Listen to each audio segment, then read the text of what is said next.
at pupuntahan na natin si may tumawag sa may Bongkalot sa atin. Ang ating agent yun ay si Madel, ang aking kakumare. Tumawag na po siya sa atin ngayon guys, at doon daw ay may nakita sa kanila, sa kanilang kapitbahay si Norman daw. Nakita na meron daw cobra. Kaya guys, papunta na kami doon ngayon. Abangan niyo po ang mga susunod na mangyayari kung mahuhuli ni Cobra Eddie yung cobra. Ayun nga guys, at sunod-sunod na nga kami guys. Si Cobra Eddie nasa likod dahil may tumawag sa kanya. Tumawag sa kanya dahil kami na nga guys, siya ay nakarangan sa kabila, baka yung ipapahuli din ng cobra. Aantabayanan na lang natin guys yung mga susunod na mangyayari. Ulit mga kakobra, ang sabi nga na tumawag sa atin kanina ay binabantayan na nila yung cobra dahil naandun nga daw mismo, kitang-kita na nila. Ang kailangan lamang ay si Cobra Eddie para madampot na ang cobra dahil ayaw nilang damputin at nakakatakot nga naman. Baka naman sila ay matuklaw sa halip ng DR lang lilibing may sumunod pa guys. Mga cobra, kaya talagang pag nakakita kayo ng cobra ay huwag ninyong susubukan damputin kung kayo ay mga hindi bihasa. Dahil talagang napakadelikado ng cobra, isang kagatlaan ay oras lang ang bibilangin, minuto lang ang bibilangin. Talagang babawian kayo agad ng buhay. So talagang napaka niyang cobra yan. Napaka grabe ang kamandag. Kung makapangagat ay talaga namang patay ka agad. Kaya guys, tara puntahan na natin. At papahuli na natin kay Cobra Eddie. Hello mga ka-cobra, ito nga at malapit na kami sa location kung saan tumawag yung informant natin na magpapahuli daw sila ng cobra. Guys, malapit na. Kaya lang si Cobra Eddie napag-iwanan. Nasa huli dahil nga nabanggit ko kanina may tumawag sa kanya. Naharangan siya dun sa daan kaya siya ay nahuli. At kami ang nauna guys. Pero titingnan na natin dito kung talagang naandun nga yung cobra. Para pagdating ng Cobra Eddie, huhulihin na lang. So ito na tayo guys, lapit na. Dito. Sige, pasok. Guys, andito sila. Ayan sa ulay. Kaya wala tayong cobra. Guys, ito po ang nakakita. Kaya wala kayo nasa tubo. Nasa tubo daw po yung yung cobra. Ito. Kantay lang natin si Cobra Eddie at huhulihin na nga yung cobra. Guys, sasamahan tayo papunta doon sa cobra. Ayan na si Cobra Eddie. Babawasan ng dumi.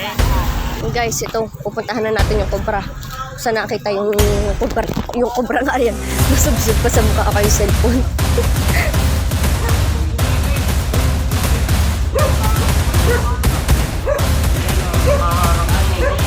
Galing daw doon sa butas tayo.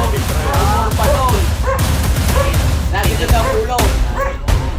Ay baka hindi kaya nagtukot na banking mo pa ganyan.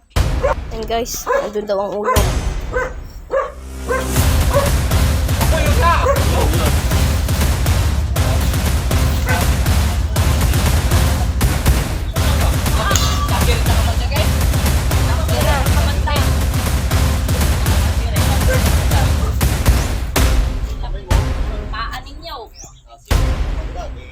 Oh shit, Neo.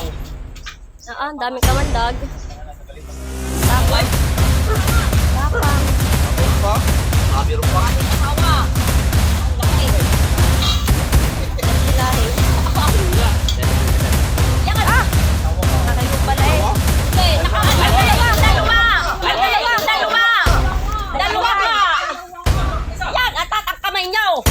Dalawa pala. Aba, ang kamay niyo. Kaya pala sige. Ayan naman pala si Kate. Oo. Dalawa. Oo. Dalawa.